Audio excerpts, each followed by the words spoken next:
other treatments that I give my patient based on understanding them.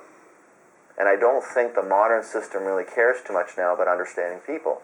The modern system is really mostly interested in figuring out what it is that somebody has in terms of what label we can give them. And then based on that, we just give a set of drugs.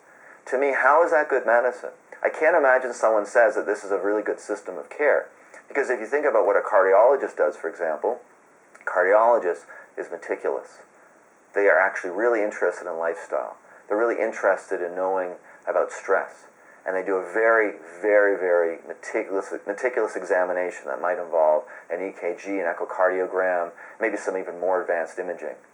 And then they really try to understand what is the best treatment that can actually biologically offset some of the pathological findings that they've been able to deduce from their very extensive evaluation.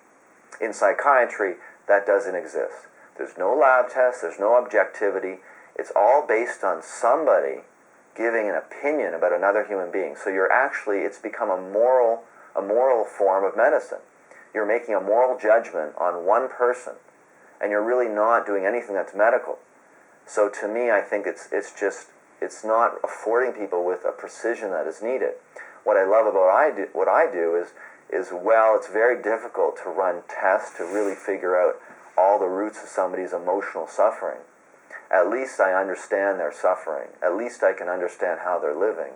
At least I can understand all their strengths. And from that, I try to apply, as to the best of my knowledge and ability, what set of micronutrients and other treatments might help with their emotional regulation in a way that supports their strengths and reduces their deficits. But in mainstream psychiatry, it's all deficit-oriented, and it's all about disabling normal processes in the brain as a way to help somebody regain more functionality. And that is so oxymoronic when you think about it. It makes no sense. What drives me crazy is when you think about the brain, it's actually more complex than the universe itself. Our brain contains 150 trillion synaptic connections in the cerebral cortex.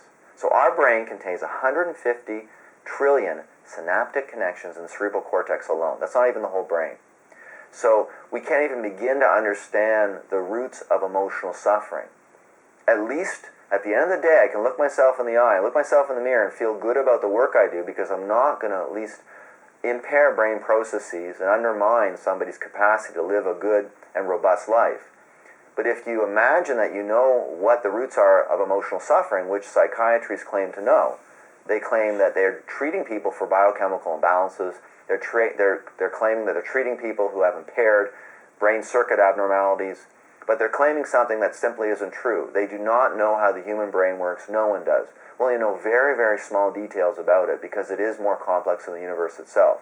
As a result, we should not be impairing the brain. We should be supporting the brain with things that we know support it, like micronutrition. There's no way drugs support the brain for psychiatric conditions like schizophrenia, like depression, like anxiety. All they do, as I've said before, is they de-intensify things. So at least, given the complexity of the brain, I know at the very least that I'm supporting its natural processes, even though I can't begin to understand just the sheer complexity of it. It is the most marvelous organ we have. It gives us thought, it gives us the ability to love, to have empathy, it gives us so much. And yet, there's a branch of medicine that claims to understand it and has sold that idea to the public. And they've actually received it hook, line, and sinker. They actually have embraced it as if a serotonin deficiency is responsible for all suffering. That is insane. There's probably some 100 or 200 neurotransmitters in the brain. It's not just serotonin, it's not just dopamine, it's not just norepinephrine. So the problem is our paradigm of care is only focusing on what it knows, but it knows in really crude detail. And we're actually putting people on very, very addictive medications under this sort of delusion that somehow we actually have figured out the brain. So we're selling an idea that just isn't true, and we're co-opting these people into actually embracing this idea as if it is true, and they're becoming consumers of drugs for the rest of their life, and they're not living well.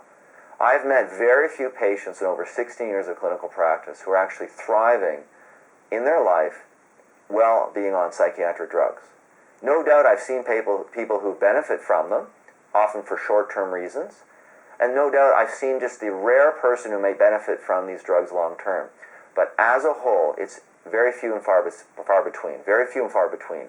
For the most part, I see patients who aren't thriving, aren't living a good life, and it's precisely because they've embraced this idea that psychiatrists somehow know something about the brain that the rest of us don't. In fact, no one knows. 150 trillion synaptic connections in the cerebral cortex alone. Tell me, how would you explain that? You can't. So all we can do is give things to people that are healthy, that support the brain, and let the brain do the marvelous thing that it does. We should not be disrupting the normal processes in the brain. That should not be our paradigm of care.